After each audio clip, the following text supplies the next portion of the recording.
নমস্কার বন্ধুরা, সকলকে আমার চ্যানেলে স্বাগত। গত 16ই মে 2025 মহামান্য সুপ্রিম কোর্টের তরফ থেকে রাজ্যের সমস্ত সরকারি কর্মচারী এবং পেনশনারদের পঞ্চম বেতন কমিশনের অন্তর্গত 25% ডিআরএস অ্যালাউন্স আগামী 6 সপ্তাহের মধ্যে প্রদানের নির্দেশ দেওয়া হয় রাজ্যকে।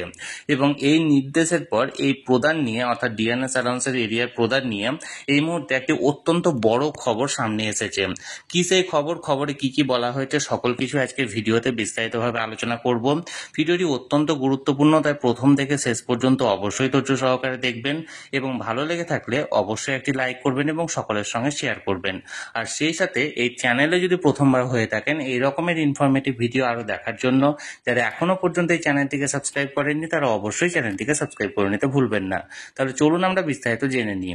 দেখুন, এটি একটি নামী সংবাদপত্রের প্রতিবেদনের অংশ। এখানে হেডলাইন্স দেওয়া হয়েছে, বকেয়া মহার্ঘ ভাতা নিয়ে নির্দেশের পরিবর্তন চেয়ে সুপ্রিম কোর্টে রাজ্য। এবার চলুন আমরা এক নজরে দেখে নিই যে মূল প্রতিবেদনে কি বলা হয়েছে।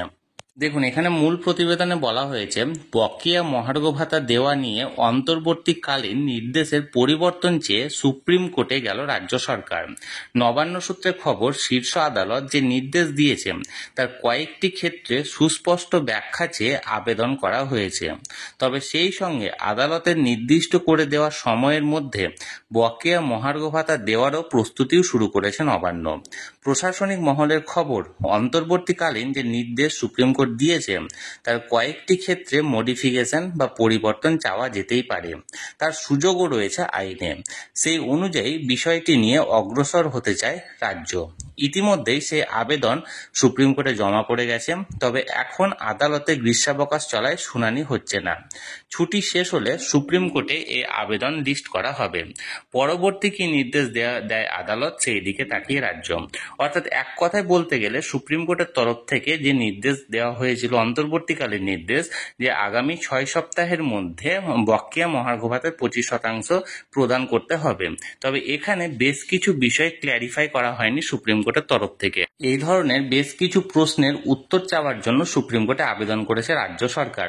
তবে এই মুহূর্তে যেহেতু সুপ্রিম কোর্টে গ্রীষ্মাবকাশ অর্থাৎ সামার ভ্যাকেশনের ছুটি চলছে, তাই এই মামলাটি এখনো পর্যন্ত লিস্ট করা হয়নি। পরবর্তী সুপ্রিম কোর্ট যখন খুলবে অর্থাৎ গ্রীষ্মাবকাশের পর যখন খুলবে এই মামলাটি লিস্ট করা হবে। তবে এর পাশাপাশি 25% ডিআরএস অ্যালাউন্স দেওয়ার যে বিষয়টি, সেই বিষয়েও প্রস্তুতি শুরু করে দিয়েছে নবান্নের তরফ থেকে, এমনই এই প্রতিবেদনে বলা হয়েছে। তাহলে বন্ধুরা, এটি একটি নামী সংবাদপত্রের প্রতিবেদনের অংশ। এখানে ডিএ প্রদান সহ রাজ্যের তরফ থেকে যে মডিফিকেশনের জন্য আবেদন করা হয়েছিল সেই বিষয়ে এই প্রতিবেদনে বিস্তারিতভাবে উল্লেখ করা ছিল, যেটি আমি সরাসরি আপনাদের সামনে তুলে ধরলাম। এই নিয়ে আপনাদের কোনো কিছু জানার থাকলে অবশ্যই কমেন্ট করুন, আর ভিডিওটি ভালো লেগে থাকলে অবশ্যই একটি লাইক করুন এবং সকলের সঙ্গে শেয়ার করুন। আর সেই সাথে এই চ্যানেলে যদি প্রথমবার হয়ে থাকেন এই রকমের ইনফরমেটিভ ভিডিও আরও দেখার জন্য যারা এখনো পর্যন্ত চ্যানেলটিকে সাবস্ক্রাইব করেননি তারা অবশ্যই চ্যানেলটিকে সাবস্ক্রাইব করে রাখুন। ধন্যবাদ, দেখা হচ্ছে পরের ভিডিওতে।